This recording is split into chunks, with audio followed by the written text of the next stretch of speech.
കൊടകര ഗാന്ധിനഗർ ഏകലവ്യ കലാകായിക സമിതിയുടെയും Chalakudy I vision കണ്ണാശുപത്രിയുടെയും സംയുക്താഭിമുഖ്യത്തിൽ സൗജന്യ നേത്ര പരിശോധനാ ക്യാമ്പും ഏകലവ്യ കലാകായിക സമിതിയുടെ പുതിയ ആംബുലൻസിന്റെ ഫ്ളാഗ് ഓഫും നടത്തി. കൊടകര ഗാന്ധിനഗറിൽ ക്ലബ്ബ് പരിസരത്ത് നടത്തിയ പരിപാടി ചാലക്കുടി MLA സനീഷ് കുമാർ ജോസഫ് ഉദ്ഘാടനം ചെയ്തു. കൊടകര ഗ്രാമപഞ്ചായത്ത് പ്രസിഡന്റ് അമ്പിളി സോമൻ അധ്യക്ഷത വഹിച്ചു.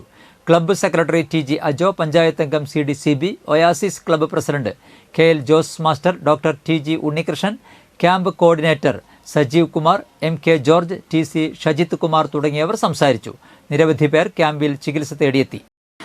ഒരു പ്രവർത്തനം മേഖലയുടെ ഭാഗത്തുണ്ടാകും.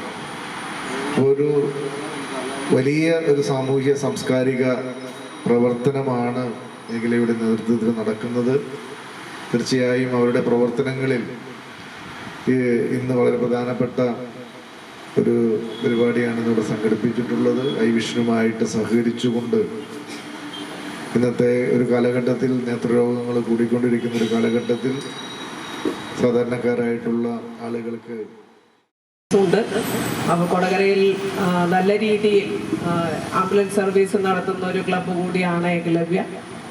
നിരവധിയായുള്ള പ്രവർത്തനങ്ങൾ സാമൂഹ്യമായും അതുപോലെ കലാകായിക മേഖലയിലുമൊക്കെ നല്ല ഇടപെടൽ നടത്തുന്ന ഒരു ക്ലബ്ബ് കൂടിയാണ് കൊടകരയിൽ. ആതുര സേവന രംഗത്താണ് കൂടുതൽ മികവ് തെളിയിച്ചിട്ടുള്ളത് എന്നാണ് എനിക്ക് തോന്നിയിട്ടുള്ളത്. അതാണ് ജനങ്ങൾക്ക് ഏറ്റവും കൂടുതൽ.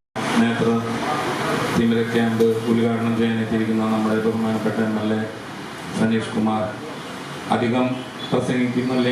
ഞാൻ ഒറ്റവാക്കിൽ വേദിയിലിരിക്കുന്നവർക്കും ഇവിടെ എത്തിയവർക്കും എല്ലാവർക്കും ഒറ്റവാക്കിൽ നന്ദി പറഞ്ഞുകൊണ്ട്, അതുമാതിരി നമ്മുടെ ആൻഡ്രോട്ടനുണ്ട്, വിനയേട്ടനുണ്ട്, എല്ലാവർക്കും ഇവിടെ വന്നിരിക്കുന്ന എല്ലാവർക്കും ഒറ്റവാക്കിൽ നന്ദി പറഞ്ഞു നിർത്തുന്നു. നന്ദി, നമസ്കാരം.